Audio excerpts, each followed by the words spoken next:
Hi ಎಲ್ರಿಗೂ ಅಗಸ್ತ್ಯ ಬ್ಲಾಗ್ಗೆ ಸ್ವಾಗತ ಸುಸ್ವಾಗತ.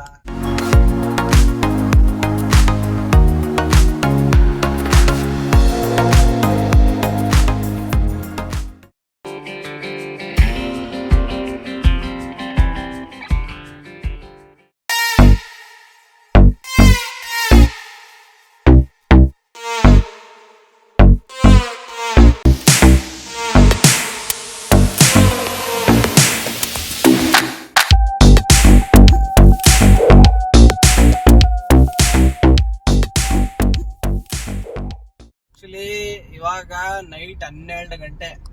ನಾನು ಮೈಸೂರಿಗೆ ಟ್ರಾವೆಲ್ ಮಾಡ್ತಾ ಇದ್ದೀನಿ. ಯಾಕಂದ್ರೆ ನಾಳಿದ್ದು ನಮ್ಮ ಧ್ರುವ ಅಂದ್ರೆ ನನ್ನ ವಾಮೈದನ ಎಂಗೇಜ್ಮೆಂಟ್ ಇದೆ. ಸೊ ಮೈಸೂರಲ್ಲಿ ನಾನು ಏನಕ್ಕೆ ಹೋಗ್ತಾ ಇದ್ದೀನಿ ಅಂದ್ರೆ, ಮೈಸೂರಿಂದ ನಾನು ನಮ್ಮ ಅಮ್ಮ ಮತ್ತೆ ನನ್ನ ಫ್ರೆಂಡ್ ಇನ್ನೊಬ್ಬ ಬರ್ತಿದ್ದಾನೆ. ಸೊ ಅವ್ರನ್ನ ಪಿಕಪ್ ಮಾಡ್ಕೊಂಡು ಅಲ್ಲೇ ಡೈರೆಕ್ಟ್ ಮೈಸೂರಿಂದ ಹಂಗೆ ಬೆಳಗಾವಿಗೆ ಹೋಗೋದು. ಸೊ ಅದಕ್ಕೇನೆ ಹೆಂಗಿರುತ್ತೆ ಜರ್ನಿ. ಆಕ್ಚುಲಿ ನಮ್ಮ ಅಣ್ಣನು ಬರ್ಬೇಕಿತ್ತು, ನಮ್ಮ ಅಣ್ಣ ಅದಕ್ಕೆ ಎಲ್ಲ ಬರ್ಬೇಕಿತ್ತು. ಬಟ್ ಪಾಪುಗೆ ಹುಷಾರಿಲ್ಲ, ಅಂದ್ರೆ ಒಂದ್ ಸ್ವಲ್ಪ ಅಲರ್ಜಿ ತರ ಆಗ್ಬಿಟ್ಟಿದೆ.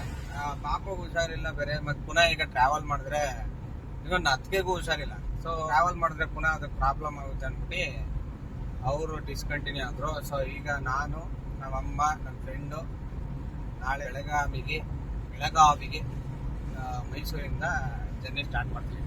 ಅನ್ಕೊಂಡಿದೀವಿ ಬೇಗ 9 ಗಂಟೆ ಒಳಗೆ ಬಿಡ್ಬೇಕಂತ. ಯಾಕಂದ್ರೆ 9 ಗಂಟೆ ಒಳಗೆ ಬಿಟ್ರೆ ಒಂದು 3 to 4 ಅನ್ಕೊಳ್ಳಿ, ವಿತಿನ್ 4 o'clock ಒಳಗೆ ಬೆಳಗಾವಿ ರೀಚ್ ಆಗ್ಬಿಡ್ಬೋದು.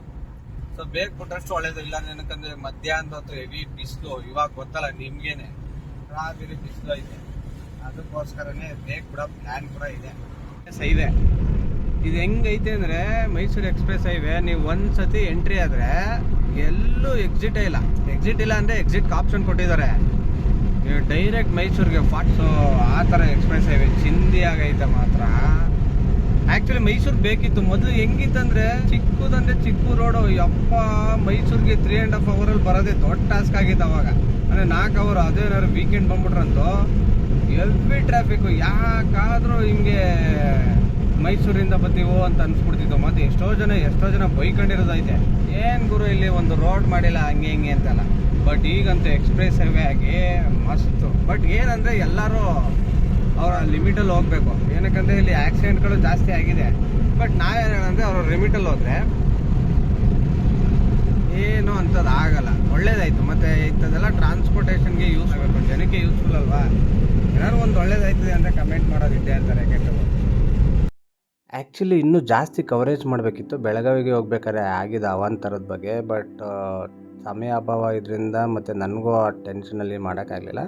ಬಟ್ ಎಲ್ಲ ಎಂಗೇಜ್ಮೆಂಟ್ ಮಾತ್ರ ಮಸ್ತ್ ಆಯಿತು. ನೀವು ನೋಡ್ತಿರ್ಬೋದು, ಅಂಥ ಉರಿ ಬಿಸಿಲು ಆಚೆ ಇದ್ದರೆ ಹಾಲ್ ಆಗಿರ್ಬೋದು ಮತ್ತು ಎಂಗೇಜ್ಮೆಂಟು, ಎಸ್ಪೆಷಲಿ ಪೇರಿಂಗ್ ಡ್ರೆಸ್ ಮಾತ್ರ ಮಸ್ತು ಕಾಣ್ತಿತ್ತು ಮಾತ್ರ. ಸೊ ಅದು ಚೆನ್ನಾಗಿತ್ತು. ಆ ಫಾಗು, ಆ ಎಂಟ್ರಿ, ಆ ಫೀಲು. ಆ್ಯಕ್ಚುಲಿ ಕಾಪಿ ರೈಟ್ ಬರುತ್ತೆ, ಅದಕ್ಕೆ ಸಾಂಗ್ ಹಾಕಿಲ್ಲ. ಸಾಂಗ್ ಕೂಡ ಹಾಕಿದರೆ ಒಂಥರ ಮಸ್ತ್ ಅಂತಲೇ, ಗ್ರ್ಯಾಂಡ್ ಅಂತಲೇ ಹೇಳ್ಬೋದು. ಗ್ರ್ಯಾಂಡಾಗಿ ಕೂಡ ಇತ್ತು, ಚೆನ್ನಾಗೈತೆ. ನೀವು ಬೇಕಾದ್ರೆ ನೋಡ್ಬೋದು, ನೀವು ನೋಡ್ತಿದ್ದೀರಲ್ಲ, ಈ ಥರನೇ ಗ್ರ್ಯಾಂಡಾಗಿತ್ತು. ರತ್ನನೂ ಡ್ರೆಸ್ ಹಾಕ್ಕೊಂಡಿದ್ಲು, ಅಗಸ್ತ್ಯ ಅಂತೂ ಹಿಡಿಯೋಕ್ಕೆ ಆಯ್ತಾ ಇರಲಿಲ್ಲ. ಒಟ್ಟಿನಲ್ಲಿ ಎಂಗೇಜ್ಮೆಂಟ್ ಮಾತ್ರ ಜಬರ್ದಸ್ತ್ ಆಗಾಯಿತು ಅಂತ ಹೇಳ್ಬೋದು.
ಸೊ ಹಿಂಗೆ ತುಂಬ ಅದ್ಭುತವಾಗಿ ನಡೀತು.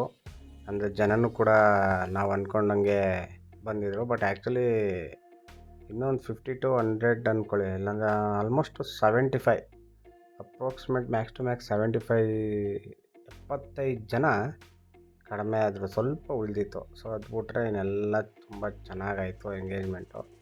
ಏನು ನೆಕ್ಸ್ಟ್ ಮಂತು ಅಂದರೆ ಬರೀ 40 days ಗ್ಯಾಪಲ್ಲೇ ಮದುವೆನೂ ಕೂಡ ಫಿಕ್ಸ್ ಆಗ್ತಿದೆ. ಸೊ ಡೇಟ್ ಕೂಡ ಫಿಕ್ಸ್ ಆಗುತ್ತೆ ಇಷ್ಟರಲ್ಲೇ. ತುಂಬ ಚೆನ್ನಾಗಾಯಿತು ಮಾತ್ರ ಎಲ್ಲ. ಸೊ ಐ ಹೋಪ್ ಎಲ್ರಿಗೂ ನಮ್ಮ ವೀಡಿಯೋ ಇಷ್ಟ ಆಗಿದೆ ಅಂತ ಅನ್ಕೋತೀನಿ. ಇಷ್ಟ ಆಗಿದೆ ದಯವಿಟ್ಟು ಲೈಕ್ ಮಾಡಿ, ಸಬ್ಸ್ಕ್ರೈಬ್ ಮಾಡಿ. ಮತ್ತು ನೆಕ್ಸ್ಟ್ ವೀಡಿಯೋಲಿ ಸಿಗೋಣ ಅಂತ ಹೇಳ್ತಾ ಬಾಯ್.